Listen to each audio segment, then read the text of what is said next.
Hey guys, it's Adam and welcome to season 2 of So You Want to Be an Interior Designer. I've got a great topic of discussion today to kick off the new series, and the topic is all about visibility. How visible are you when it comes to social media and people knowing your brand and how you operate authentically, who you are and what you can bring to their project? Today I'm going to talk all about that with the lady who I consider to be the queen of visibility, Rachel Moriarty from Rachel Moriarty Interiors. Stick with me, it's a good conversation and we're going to learn some stuff. Let's chat.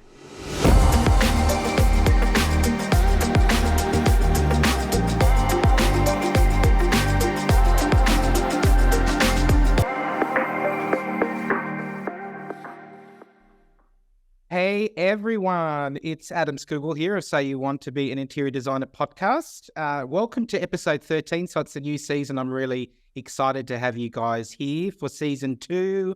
We're into 2024. Just want to give you a bit of a refresh on who this podcast is actually for. So it's really for you guys, mid-career aspiring interior designers or decorators that need support in building their interior design businesses, probably while you're still working 9 to 5. So my aim is to help you balance your time and money whilst being able to just choose the projects you want to work on rather than the ones you have to take to pay your bills.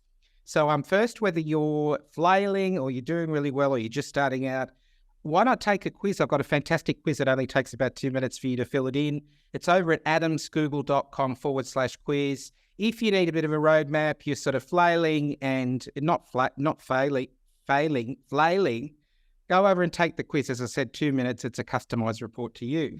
But we're over with the formalities of the intro, and I am super excited today to be speaking with one of my favorite people in the whole wide world, I would say. Her name is Rachel Moriarty, and we are talking about the best topic ever, the topic of visibility. So, Rachel, how are you? Thank you for joining me from San Diego. Yes, we are original. People might not know that we were originally in like a design coaching group sort of mastermind, like back 2015 or 2016? Oh my God, Rachel. Yeah, I think around then, 2016.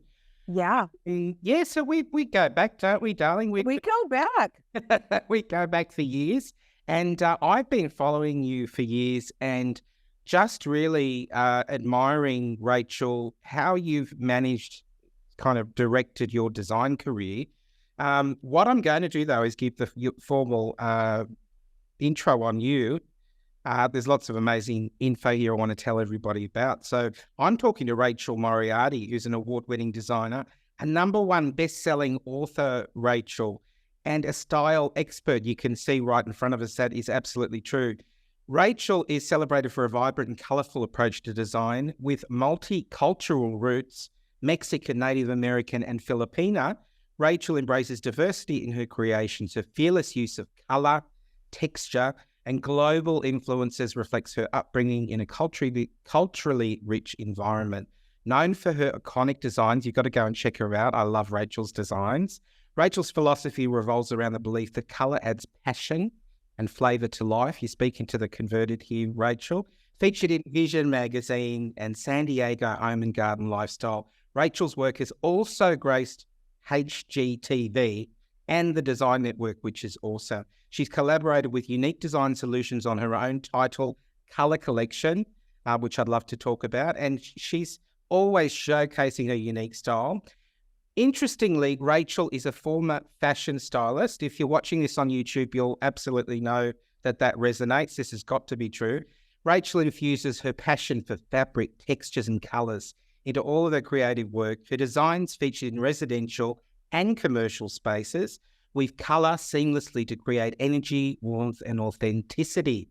Rachel's warmth, enthusiasm and confidence make each design project a seamless and enjoyable experience. With years of experience, she collaborates with trusted professionals, local artists, ensuring each project is executed with precision and flair. Clients flock to Rachel. I'm adding them away as we speak. Her exceptional talent and her ability to make every project a delightful journey from concept to completion. I love that. It's so funky and it's so true, Rachel, all of that. So I was really pleased to read through that. I'm a maximalist, so my body Maximalist. I love it has to be. It has to be a lot. it. Has to be a lot. Why not go for it, darling? Right. Go for gold. Go hard or go home, I always say. That's what I love you. But Rachel, let's have a chat about visibility. So, I mean, look, if I can just sort of go back, you were talking about us being on a program 2015. What I picked up from you, I just want to tell you why I've really admired you. And one of the reasons I wanted you to come on to the podcast is because you're one of the rare people, Rachel, that to me lives her own truth in terms of your design aesthetic. What you see, again, if you watch you on YouTube, have a look at this lady. You really live and breathe. You walk the talk. So the way that everything from the way that you dress to the mood boards behind you and all of the Instagram feed, all of that fabulous stuff that you present us with, that eye candy, is a real reflection of who you are. And your designs reflect that. So, and that's rare to me, that people can go out and be exactly who they are. I think that could be true. Rachel, you've probably got some stories to tell me where you've had to pull the reins in. But generally speaking, you've never fit into the trends from what I can see, and you've always probably followed the beat of your own drum, I would say. And I would say, would you say that the clients that you attract are kind of on that wavelength because they're getting the clear picture up front, aren't they, when they go to your social, for example? Well, that's it. You get what you put out. So I'm really, really intentional about being, I call myself a colorful introvert because I am an introvert. And when we first started that coaching program in 2015, we were encouraged to do live streaming. And I was scared. I remember just going on in like shaky voice and just, I can feel my body like reacting how I felt. But yeah, it's funny, this journey of, it's been about 8 years, has really like helped me find my own voice, find my signature style, become more of who I always was. I just didn't, well, I do have to say, I'm a recovering private banker. So Love it. I had a long way to go to get where I am. I was really sort of, and not to say anything about bankers, but, I just wasn't the same person. I really had to create her because I was 8 years in that industry. And when you're in that industry, it's not the design industry. It's not as glam and as fun as our industry is. So. And you did do it as a side hustle for a long time as well, which is, there's a similarity, obviously. You started out, you were doing that corporate, the banking side of things, and you were also starting to kick off the business for quite some time before that. Just to get onto the topic, Rachel, what you are known for as well, and if you do a bit of a search on Rachel Moriarty online, you're going to find a lot of other podcast interviews. You're going to find a lot of written content about Rachel's unique approach to, I guess, marketing herself via social media. And the one thing that I remember, Rachel, is back in the day, I know. when Facebook was doing those well, like we missed 4 years. I feel like 2020 to now, it's just like, back in the day. Yeah, it's another decade, isn't it? But you were the first one to get on the Facebook Lives, and you're even revisiting that on Instagram now. You're doing kind of your run on lives. Tell me about that. There is a reason behind that. I know that you don't waste time, Rachel, doing things that don't actually have an impact. Can we talk about the power of that? You going live on Instagram at the moment, you're doing a live stream every day. Tell us about that. Well, when I first started, I started in 2015, like I mentioned.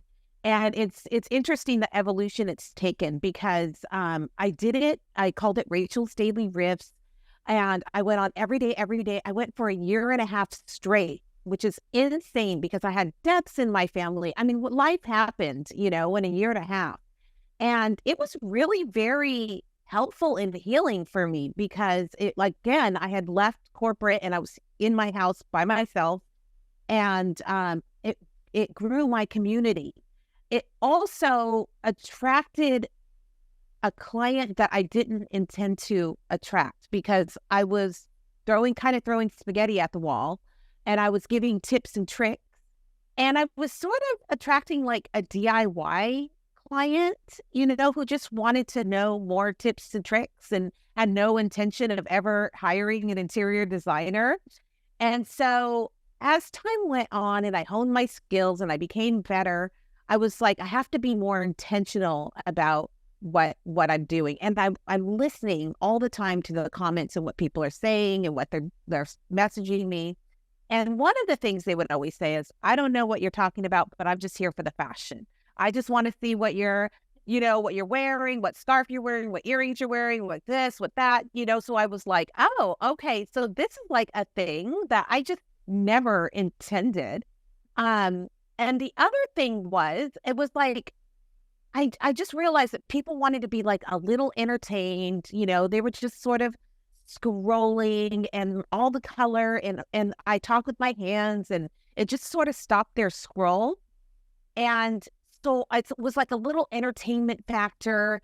And then now what I'm doing is I'm positioning myself. So I'm an expert now, and I picked, color. It's obviously my passion, color and pattern, maximalism. And I picked those things and I just talk about that. I'm just positioning myself with that. Another thing I'm talking about is sort of going that other layer under aesthetics, which is a deeper, what we all know just intuitively, the effect that our surroundings have on our lives. I mean, I use my home when I went from being a banker to being a designer. I'm like, I have to feel like a designer. This house had to become more creative, and so as I evolved, so did my house. And so it's really, I've seen, I went on and told a story about, somebody, decluttered and lost. You have no idea how many people reached out to me when I told the story where I had a client, she decluttered. I saw her like 9 months or a year later. She had lost all this weight. She was joyful again because she could see her clothes and accessories. I had a client even call me. She's like, I just went to California Closets because I've been putting this off and I'm at my highest weight and I'm just hoping. Like, well, I don't know if no promises, but it was crazy. I got so many messages from that. But so that's sort of the thing I'm doing now. Now I have a body of work, and I have all these experiences. I've done hundreds of design projects. And so I have so much stories to tell about how these interiors affect people's lives in a different way, not just living in a pretty space. We know it's more than that. If it was just creating pretty spaces, I don't think we would go, it's hard work. I don't think we would go through, all of the trouble.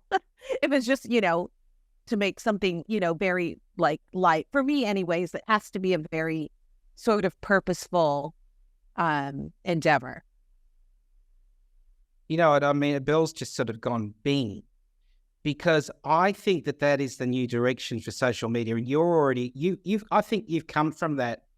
And what I'm saying is we're moving away from this whole, in our office, here's Jan who does the CAD drawings, and this one is the EA, and here's the dog, and we've got all these client projects on the roster. Here's us at the restaurant. We wish you a great Christmas, and we're taking in projects for the first quarter of 2024. But what you're doing, no one cares. That's great, and they're in their beige outfits and da-da-da-da, and I'm falling asleep. What you're saying is what people want, and I've heard this bubbling around, darling, is people want to know, that they want to know about you. They want to know about how their life can change. They want to know, like that woman that lost all the weight, which was just kind of an outcome of her just getting into the personal side of her space and actually starting to let things go, the decluttering, and it had a physical outcome as well, which is amazing. But I get the feeling that we are moving towards that, or we should be, is just what have your designs done for people? How has it changed their lives? How has it improved how they function with their partner and their family and their pets and their friends? And there's a video you have out every year called Friendsgiving. And I thought, is that even a word? But it's this whole idea of this celebration of the people around us. And what I get from you, Rachel, is the design is not, it's very organic, it's very personal, And it's all about kind of, enveloping that whole resonance with who we really are in our hearts and as people.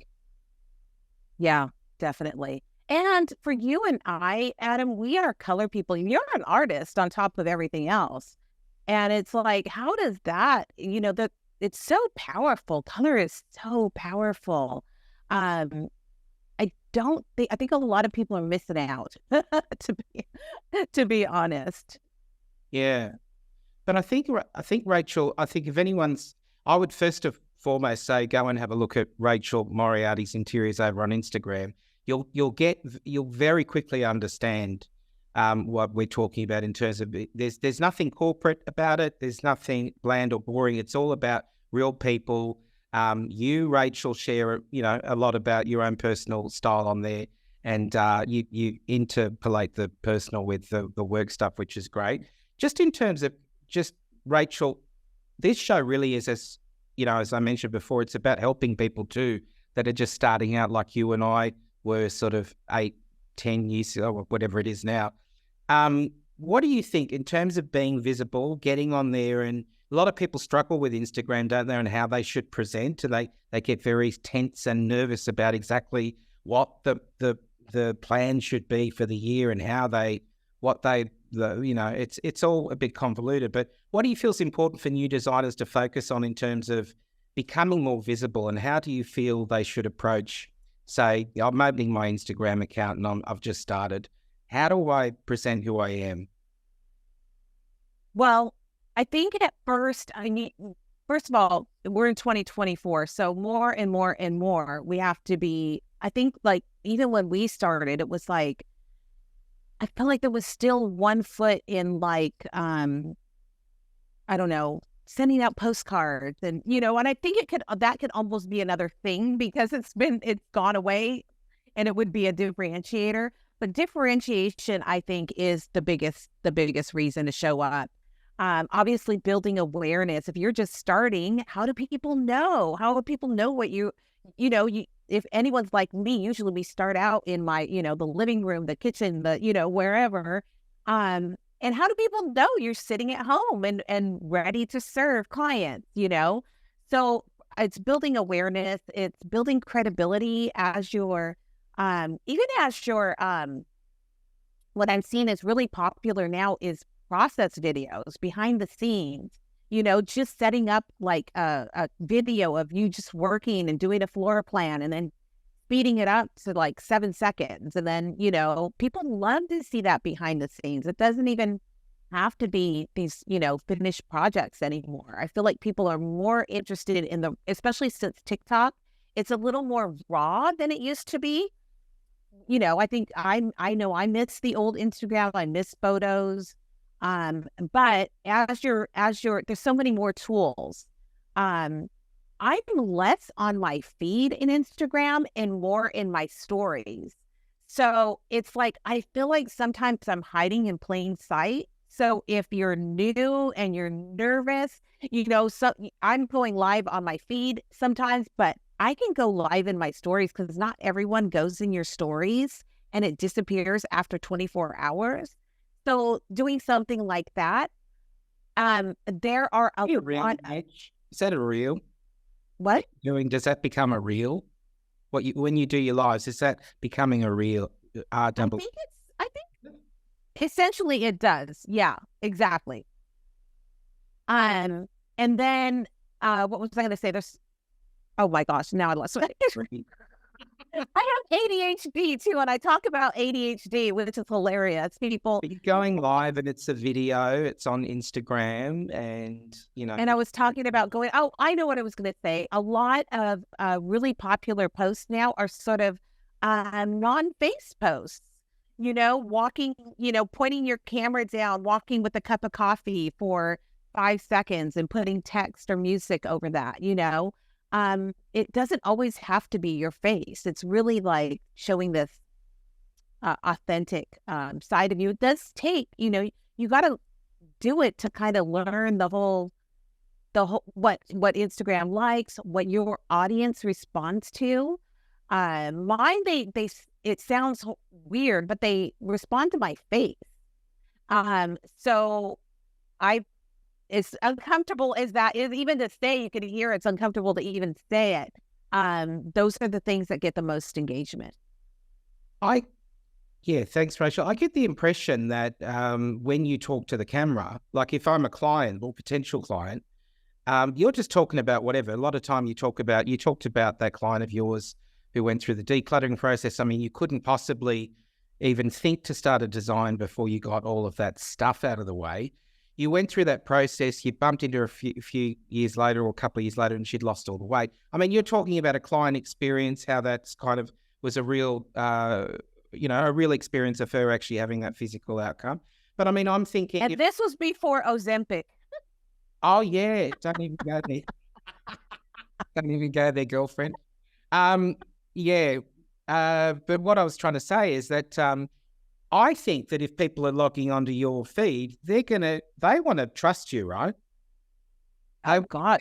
To know Rachel, and they want to get to know that you're not sort of this snooty woman that's going to throw out all her ideas and tell them to get rid of everything. So over time, because I notice a lot of people don't do what you're doing, right? So people will just do polite posts. They might do a little story and there's they're in the fabric showroom and they're not really showing their face, but you're going, guys, this is me. I'm sitting here. How are you? Let me tell you about this story.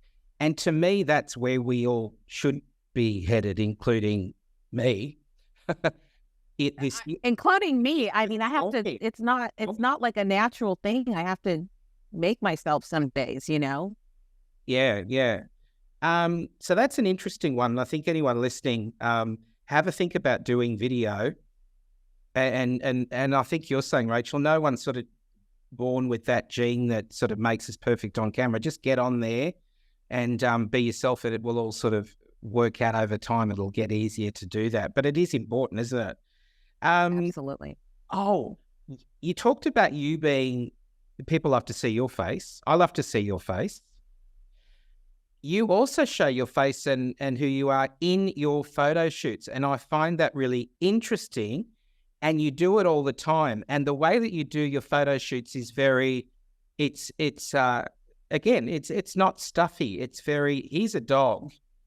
And the dog is there's a shot of the dog, then there's a shot of you styling, you're with the client and you're kind of getting into it.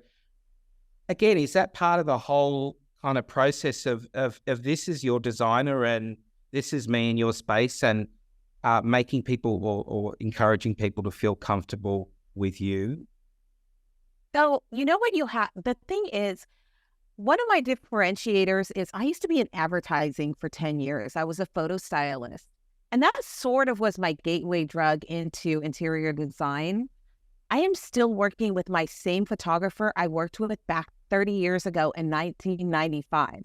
She is the same photographer. We worked together for a decade.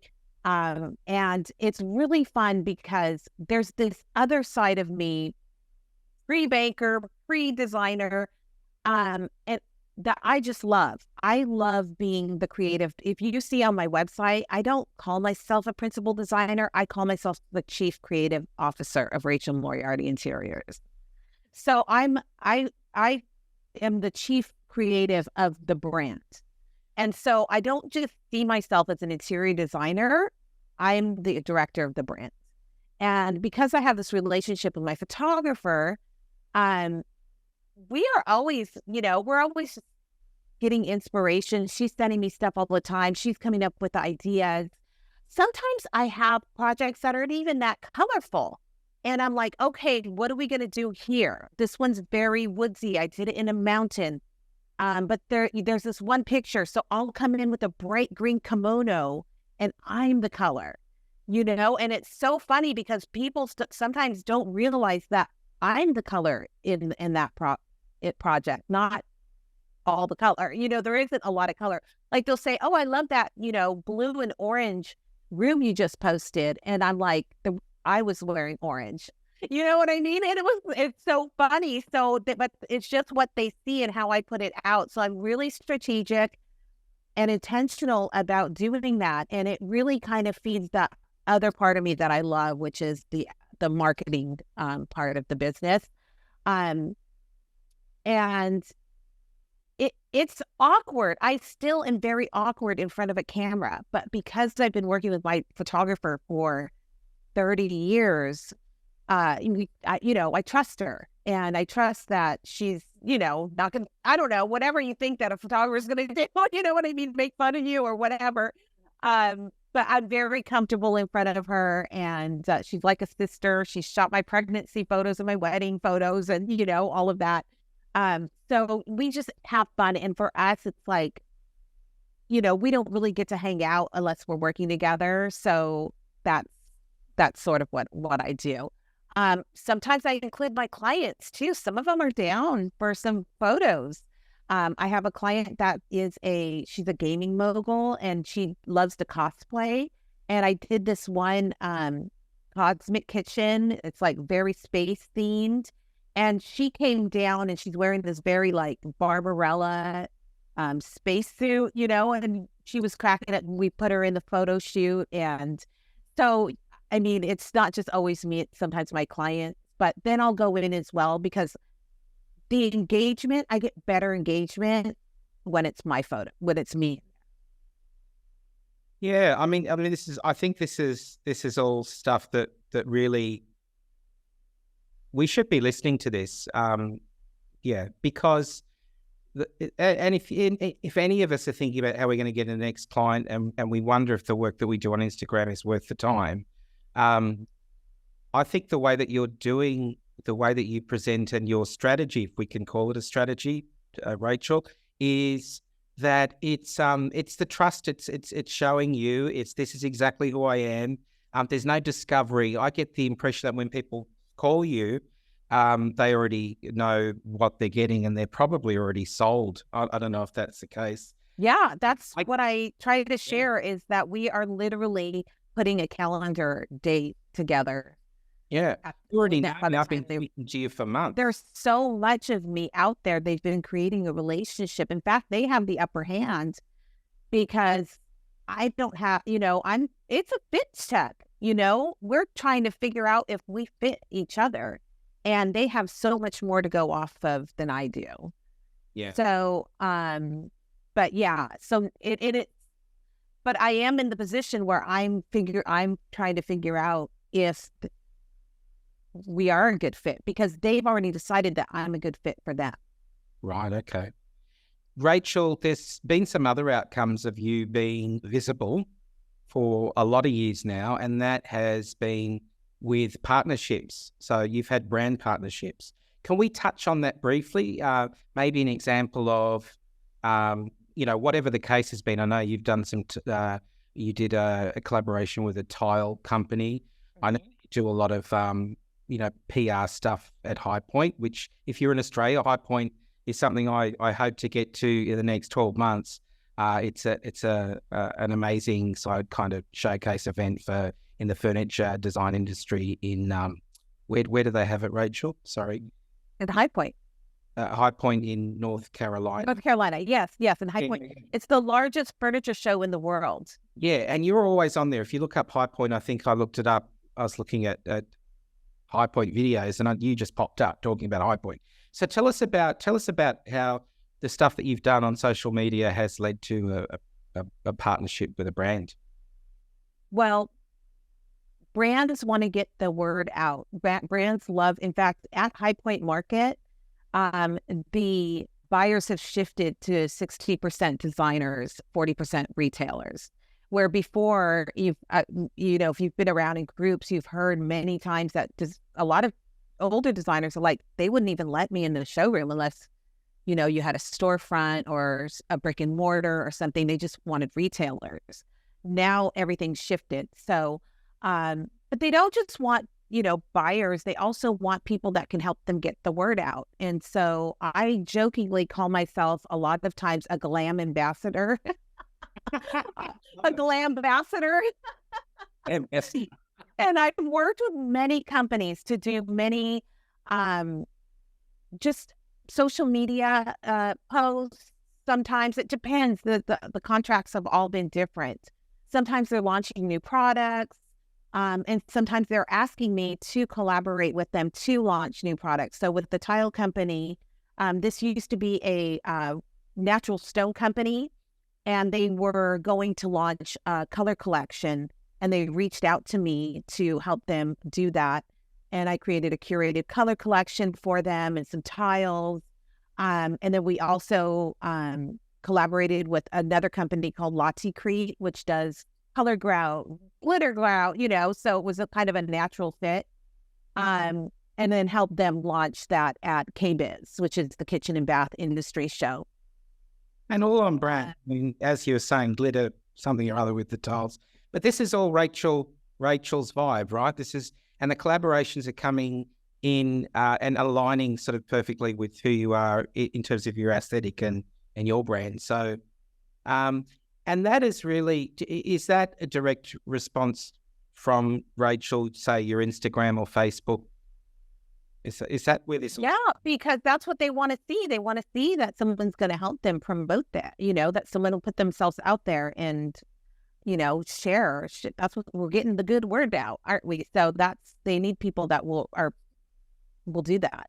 I remember when I was first doing my Facebook Lives, I remember getting a private message. This is when Facebook was more popular than Instagram, from the owner of the Design Network, and it just said, "You and I are going to be best friends."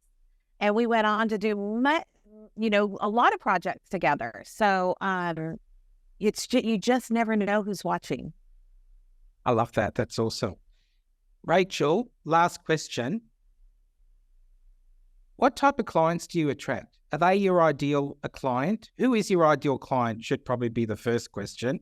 And then are you attracting your ideal client? Well, I have such a diverse, I don't know how to do that,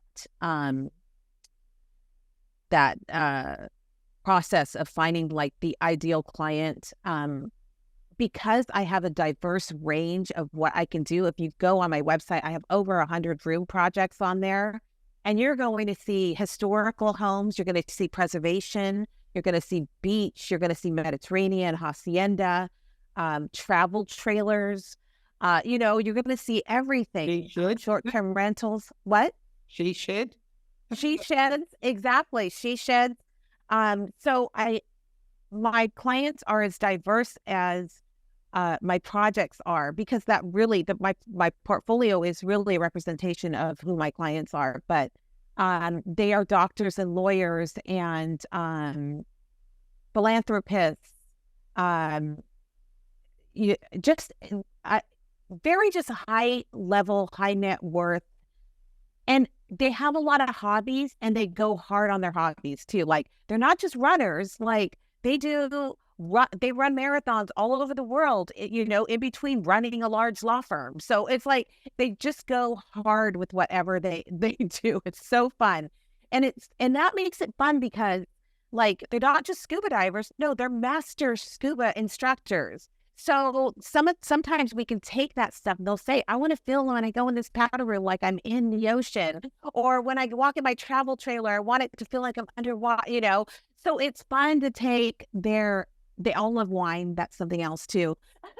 Oh, So to take some inspiration from their collections, from their travels, from their interests. Very interesting people. Everyone is so interesting. it seems that your clients are very comfortable in expressing that creative side to them. And that must be so fun for you, really, when you're coming up with a concept. They're very artistic. They're extremely artistic. Yes. And that's what they want. They want an artistic space. They usually, if I'm on the phone for the first time and they say, "I want something out of the box," that is the term where I know that's my client. Fantastic. Very inspirational, Rachel. Now, we haven't spoken about this, but I wondered if you wanted to kind of let people know, because you actually do teach. There are ways to connect with you to actually be taught. I know you do a 3-day intensive. 3 hour. It's 3 hours, sorry. 3 hours with Luann Nagara.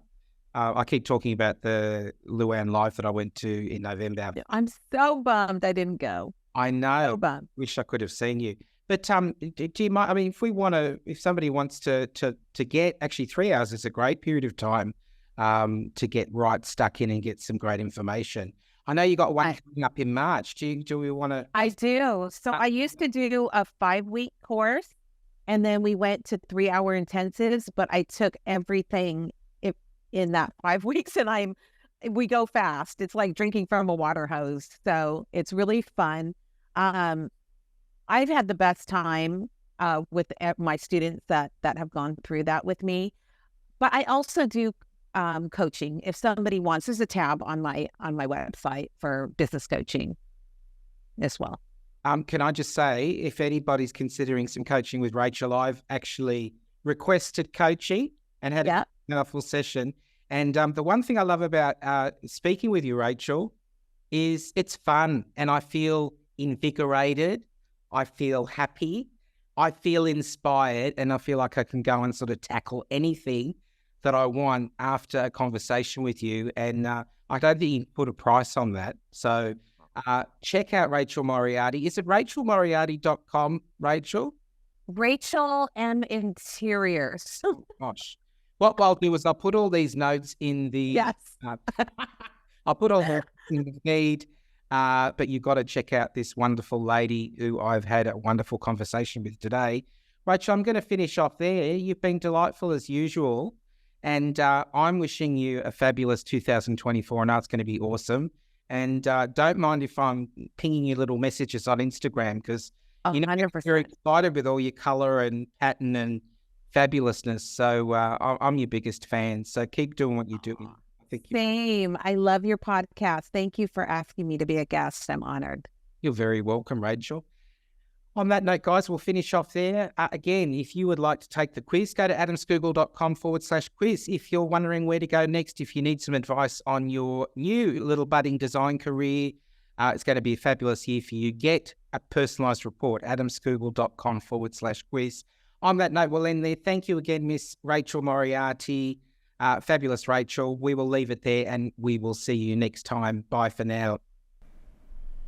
Hey guys, it's Adam back again, and I wanted to just finish off this episode by coming back to you and really probably highlighting my top 3 takeaways from Rachel's interview. So I'm going to do that now. Number 1, I think the big learning here is to go live. So if you're not going live at the moment, and or you're doing sort of stories that are you sort of waving around a showroom or showing a tile or two or whatever, how about considering going live and speaking directly to the audience? Show your face. The big differentiator is that you are the person that people are falling in love with. They're coming to you for you. There's a lot of designers out there, but how many of them are getting on Instagram and talking to the camera about what's really invigorating and exciting in terms of, you know, their client projects or what their feeling is, the brand new stuff out there, trends, whatever.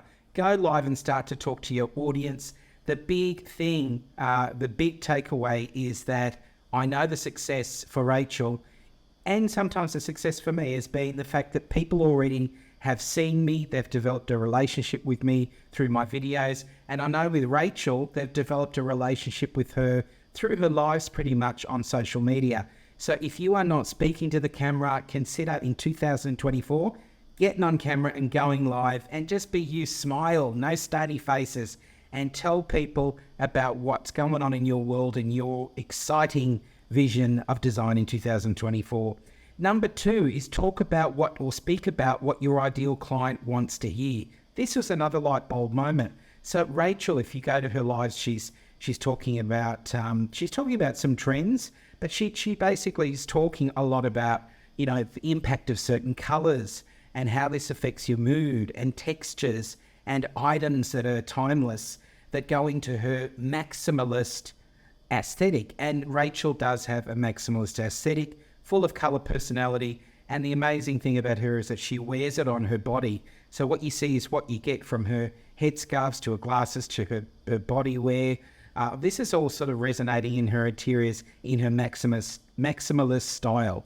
So Rachel is talking to her ideal client, and she's talking to them about all the things that they should expect to experience when they work with her. And guess what? She's probably attracting just that type of client that wants the maximalist job done. They want a maximalist interior with color and texture. And that to me is a superpower moment, and it's Rachel's superpower, and one that we can all consider.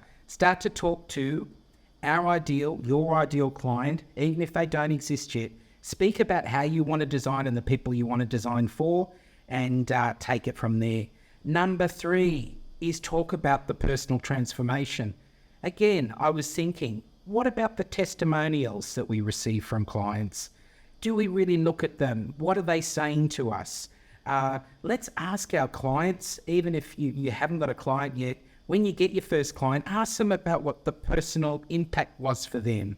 And have a think about how, if you've had a couple of clients or a few clients, think about all the times they've said to you, oh, I feel this way about what you've done. It's made me feel more relaxed. I really love coming home now. These are all the things that we want to talk about when we're doing those lives on Instagram, or we're going on the YouTube on video, whatever. I'm thinking back now to times when my clients have said to me really key things that I'm going to start to talk about more, say, live on Instagram or YouTube. I'm coming up with different recent examples. A client said to me recently, Adam, since you did the design of our home, mentally we all feel a lot more sound. The kids feel a lot more relaxed. I can tell the way that they walk around and interact with us is different. Now, in that situation, there was a lot of clutter in the home, and Rachel talked about a client of hers where there was a lot of decluttering required.